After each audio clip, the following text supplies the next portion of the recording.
6月就喺 Edwin 嘅 studio 嗰度參觀下啦，去個 recording room 嗰度，去嗰度睇下啦。依度佢就解釋佢點同 talent 同 client communication 喺佢嘅做工嗰時啦。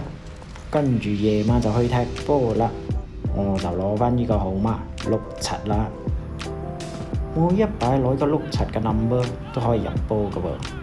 我 teammate 早 cross 過嚟，好彩我頂到，同埋踢入去。我哋個 opponent 都好快嘅。跟住阿永康喺呢度都攞到一個penalty啦。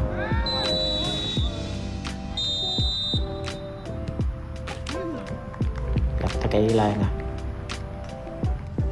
跟住我好兄弟Daniel爭少少，我入到阿粒啊，失策咗添。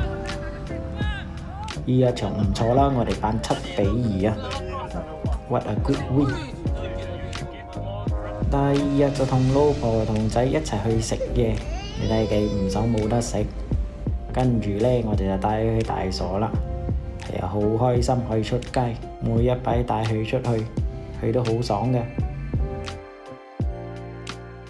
跟住落嚟呢，我哋就去探我一個朋友啦，我哋個 top 4嚟嘅。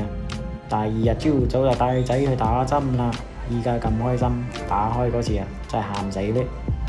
係佢都唔想打，打完咗就去同善嗰度又再打多一支針啦。你睇佢打開支針幾攰，呢度就準備再打第2支針啦。跟住落嚟，老婆就帶我去慶祝老豆節生日啦。我個仔呢就喺度食我嘅手鏈啦，幾中意食金啊佢。嚟呢度呢就俾你睇啲我哋喺度食咩啦。呢度嘅嘢都幾唔錯噶，但好貴食啊。